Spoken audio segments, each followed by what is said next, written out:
Botticelli Casuals. The real casuals. Botticelli and Raphael, shirts and trousers.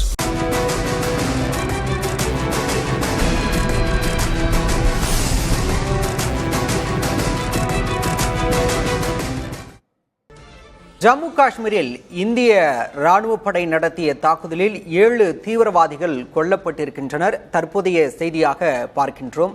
Jammu Kashmir எல்லைப் பகுதியில் உள்ள சம்பாவில் 7 தீவிரவாதிகள் கொல்லப்பட்டிருப்பதாக ANI செய்தி நிறுவனம் செய்தி வெளியிட்டிருக்கிறது. எல்லை பாதுகாப்பு படையினர் இது தொடர்பான வீடியோவையும் வெளியிட்டிருக்கிறார்கள். பாகிஸ்தான் ராணுவம் தாக்குதல் நடத்தி வரும் நிலையில் பதிலடி தாக்குதலில் இந்திய ராணுவ படையும் வான்வழி படையினரும் தொடர்ச்சியாக ஈடுபட்டு வருகின்றனர். சம்பாவில் 7 தீவிரவாதிகள் கொல்லப்பட்டிருக்கின்றனர். இந்திய ராணுவ படையினர் நடத்திய தாக்குதலில் தொடர்ச்சியாக இந்திய ராணுவ நிலைகளை குறிவைத்தும் குடியிருப்புகளை குறிவைத்தும் பாகிஸ்தான் தாக்குதல் நடத்தி வரும் நிலையில் அதற்கு பதிலடி கொடுக்கும் விதமாக இந்திய ராணுவமும் தாக்குதலில் ஈடுபட்டிருக்கிறது. இந்த நிலையில் 7 பயங்கரவாதிகள் தற்போது கொல்லப்பட்டிருக்கின்றனர்.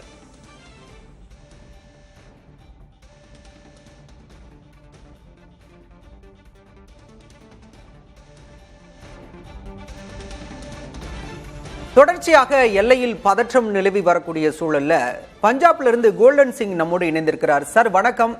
பஞ்சாப் எல்லையோரம் உள்ள பகுதி, அங்கு சூழல் எப்படி இருக்கு?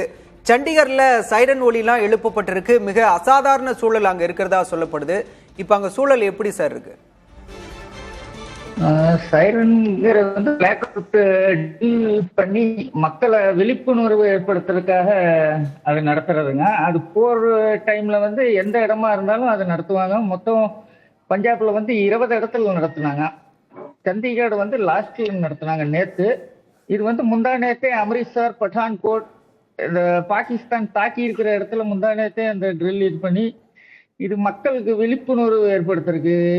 சைரன் வந்தா வீட்டுக்குள்ள போயிடணும், லைட் ஆஃப் பண்ணிடணும், வெளியே வரக்கூடாது, அப்பார்ட்மெண்ட்டோ இல்லை ஏதோ ஒரு பில்டிங்கை தாக்குனாங்க அப்போ கீழே படுத்துக்கணும், ஓடக்கூடாது, ஒளியக்கூடாது, கீழே தரையில படுத்துக்கணும் அப்படிங்கிற ஒரு இது ட்ரில்ல வந்து காவல்துறையும் இராணுவமும் சேர்ந்து அதை வந்து நடத்துறதுங்க. அது மக்களுக்கு ஒரு விழிப்புணர்வு ஏற்படுத்துறதுக்கு தான். அதை வந்து நம்ம பதட்டம்னு நினைச்சுக்கிறோம். அது வந்து மக்களுக்காக ஒரு விழிப்புணர்வுக்காக நடத்துறது. போர் பாதுகாப்பு ஒத்திகை தான் நடைபெற்றுச்சு அப்படிங்கிறீங்க. நேற்று ஏதாவது தாக்குதல் அங்கு நடத்தப்பட்டதா? அங்கு நீங்க ஏதாவது சம்பவங்களை பார்த்தீங்களா? முந்தா நேரத்துங்க எங்க வீட்டுக்கு பக்கத்துல ஒரு 6-7 கிலோமீட்டரு அம்ரித்சர், அந்த இடத்துல வந்து அந்த டிவியில வந்த அந்த 5.5 அடி ராக்கெட் லான்ச்சர் மிசைல் அது இங்கதான் விழுந்தது. அது வந்து மேலேயே வந்து டிஃப்யூஸ் பண்ணங்காட்டி வந்து எந்த அசம்பாவிதமும் நடக்கலை, எந்த உயிர் சேதமும் ஏற்படலை. அதை வந்து அம்ரித்சர்ல வந்து பொற்கோயில் இருக்கிறங்காட்டி ஒரு முக்கியமான இடங்கிறங்காட்டி அதை வந்து டார்கெட் பண்ணியிருக்கலாம். நேற்று வந்து நைட்டு 7-7:30 மேலே அம்ரித்சர் ஏர்போர்ட் வந்து 2 நாளாகவே வந்து சீல் வச்சு அதை வந்து முடக்கிட்டாங்க. இருந்தும் ஏர்போர்ட்டை தாக்கறதுக்காக நேற்று நைட்டு வந்து அதுக்கு ஒரு 2 கிலோமீட்டருக்கு பக்கத்துல ஒரு ஊர்ல வந்து தாக்குதல் நடந்தது. ட்ரோன் தாக்குதல், மிசைல் தாக்குதல் அப்படின்னாங்க. அது ஒன்று நடந்திருக்குது. நீங்க பாதுகாப்பா இருக்கீங்களா? நீங்க குறிப்பிட்டு எந்த பகுதியில சார் இருக்கீங்க? தாக்குதல் நடைபெறக்கூடிய இடத்துக்கும் உங்களுக்கும் எவ்வளவு தூரம் இருக்கும்? 30 கிலோமீட்டருங்க. நாங்க வந்து அங்கிருந்து வாகா பார்டர்ல இருந்து ஹைவேல நேரா வந்தோம்னா பியாஸ் ரிவர் வருது. 5 ரிவர்ல இது வந்து ஒரு ரிவர். அந்த ரிவர் ஓரத்துல தான் எங்க ஒரு பாபாப் காலா. அப்போ அந்த இடத்துல வந்து 30 கிலோமீட்டரு. அந்த ரேடியன்ஸ்ல வந்து பதட்டம் தான். ஏன்னா அந்த ரிவர் தாண்டி தான் பார்டர். 71ல நடந்த வார்ல வந்து இந்த இடத்துல தான் பார்டர் அமைச்சிருந்தாங்க. ரொம்ப சேதம் ஏற்பட்டப்போ இந்த இடத்துல பார்டர் பியாஸ்ல ஆரம்பிச்சு தான் இங்கிருந்து பின்னப்பட வந்து அந்த டேங்குகள் கொண்டு போய் வாகா பார்டர் வரைக்கும் அவங்கள துரத்தி அடைச்சி இது பண்ணுது. இது வந்து முக்கியமான ஒரு பார்டர் தான். இடம் வந்து அம்ரித்சரோட முடிகிற இடம். அப்போ அந்த இது வந்து அந்த ரிவர் வரைக்கும் அந்த தாக்குதல் இது இருக்கும். ரிவரோட பாலம் இடிச்சிட்டாங்கன்னா போக்குவரத்து வந்து சுத்தமாகவே ஜம்முல இருந்து எல்லாமே பாதிச்சிடும். ஜம்மு, ஹிமாலய அந்த மாதிரி முக்கியமான பठानकोटக்கு போகிற இராணுவ இதெல்லாம் அதனால முக்கியமான இது இங்கேயும் வந்து பாதுகாப்புக்காக கேம்ப் இருக்குது. அவங்க முழுமையா வந்து இது பண்ணிட்டு இருக்காங்க. இப்போ நேத்தும் கூட தாக்குதல் நடந்தது, 50 குண்டு 20 குண்டு தொடர்ச்சியா இது பண்ணப்போ. நீங்க இருக்கக்கூடிய பகுதியில பெரிய அளவுல பதற்றம் இல்லைன்னு சொல்லியிருக்கீங்க. தொடர்ந்து பேசலாம் கோல்டன் சிங். தற்போது கர்னல் பாஸ்கரன் நான் இந்த கேள்வியை முன்வைக்கிறேன். சார், நான் தொடக்கத்திலேயே உங்ககிட்ட கேட்டிருந்தேன், பாகிஸ்தான் பொருளாதார ரீதியாக ஏற்கனவே மிகப்பெரிய அழிவை சந்திச்சிருக்காங்க. இப்போ வந்து ஏர் டிஃபென்ஸ் சிஸ்டம் முழுமையா கிட்டத்தட்ட பாதி நிலைக்கு இந்திய ராணுவம் நடத்திய தாக்குதல்ல அழிஞ்சு போயிருக்கு. ஒரு பக்கம் அவங்கள்ட்ட படை வலிமை இல்லை அப்படின்னு தெரிஞ்சு இந்தியா தாக்குவாங்கன்னு தெரிஞ்சுமே பாகிஸ்தான் இதோட தீவிரத்தை உணராம தொடர்ந்து தாக்குதல் நடத்துறாங்களா? ஏற்கனவே நான் உங்களுக்கு பல முறை சொல்லிட்டேன், பாகிஸ்தான் ஒரு இருந்தாலும் எக்கோ அடிக்குது சார். ஏன்னா பாகிஸ்தான் வந்து ஒரு ஜனநாயக நாடாக இருந்தாலும் அதை ஆளக்கூடியது வந்து டிஃபென்ஸ் தான், ராணுவ ஆட்சி. அந்த ராணுவ ஆட்சியை ஆக்கிட்டு படிக்க தீவிரவாதி இது. அதனால என்னன்னா, நீங்க பொருளாதாரத்தில் வீழ்ச்சி அடைக்கிறது அவங்களுடைய பிரைம் மினிஸ்டருக்கு தான் தெரியுமே ஒழிய, ஆனால் தீவிரவாதத்துக்கு ஒன்றும் தெரியாது. தீவிரவாதத்தை வைத்து தான் இவர்கள் சம்பாதித்தார்கள்.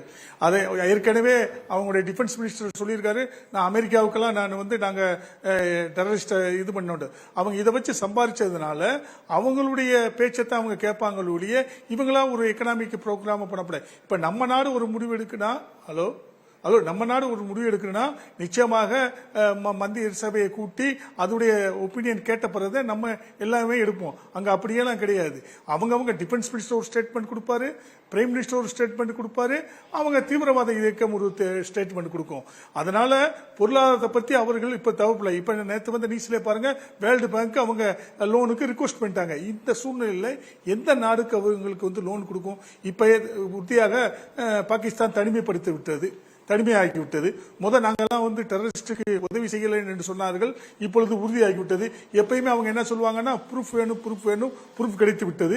அதனால் எந்த நாடும் வந்து சப்போர்ட் பண்ணா அவங்க டெரரிஸ்டுக்கு சப்போர்ட் பண்ற மாதிரி அர்த்தம்.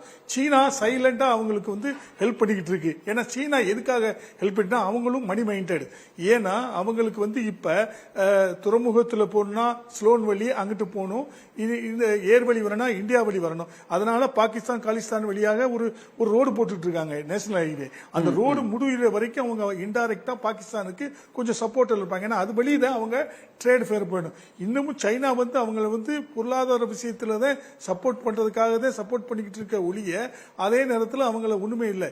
சப்போஸ் ஒரு நம்ம தமிழ்ல ஒரு பழமொழி இருக்குல்ல, ஒருத்தன் வந்து கீழே விழுக போறேன், அந்த விழுக போற நேரத்தில் அவங்களே நம்மளும் சேர்ந்து கீழே விழுகிறோம். அதே நேரத்தில் நம்ம நாட வல்லறிஞ்ச நாட இவங்களையும் கீழே இழுத்து உள்ளான்றதே அந்த நோக்கத்தோட தான் அவங்க செஞ்சிருப்பாங்க. நான் செஞ்சுட்டு இருக்கேன். ஏன்னா அவங்க நல்லா அடி வாங்கிட்டாங்க. அந்த அடி வாங்கினதை மேலும் மேலும் அடி வாங்கிட்டு நம்மளே கீழே போக போறோம். இனி இந்தியா ஒரு வல்லரசு நாடு ஆகக்கூடாது அப்படின்ற ஒரே நோக்கத்தோட தான் அவங்க செஞ்சுக்கிட்டு இருக்காங்க. இருந்தாலும் நம்ம நாடு மிகவும் புத்திசாலித்தனமாக செயலை செய்யும். முந்திதான் நம்ம ஆரம்பத்துல தான் என்ன நினைச்சிருந்தோம்னா, ஃபர்ஸ்ட் நல்லா அடி கொடுப்பாங்க. அப்ப நம்ம என்ன நினைப்போம்னா, அடி வாங்கிட்டு பேசாம இருப்போம், பேச்சுவார்த்தைகள் எல்லாம் பண்ணிக்கிட்டு இருப்போம். இப்ப அந்த இது 10 வருஷத்துக்கு முன்னால. இப்ப அதெல்லாம் கிடையாது. ஒரு அடி கொடுத்தால் 10 அடி கொடுக்கறதுக்காக இந்தியா தயாராகிவிட்டது. அதனால் ஒன்றும் பயப்பட வேண்டிய நம்ம அவசியமே கிடையாது. ஏன்னா முந்தி பாகிஸ்தான் வந்து நம்மளை வந்து ஒரு வேற மாதிரி ஒரு இது கணக்கு விட்டது. இப்பொழுது தற்போது அது மாதிரி கணக்கிட இந்தியாவை நம்ம கணக்கிட முடியாது. கண்டிப்பாக கர்னல், இந்திய படைகள் ஒரு டிக்னிட்டியோட ஒரு ஒழுங்கோட செயல்படக்கூடிய படைகள். ஆனா பாகிஸ்தான் படைகள் அப்படி அல்ல. அவங்க பயங்கரவாதத்துக்கு துணை நின்று செயல்படக்கூடியவர்கள். நிச்சயமாக அழிவை சந்திப்பார்கள், பின்னடைவை சந்திப்பார்கள் அப்படின்னு பதிவு செஞ்சிருக்கீங்க. இணைப்புல வந்து உங்களுடைய கருத்துக்களை பகிர்ந்து கொண்டமைக்கு நன்றி சார்.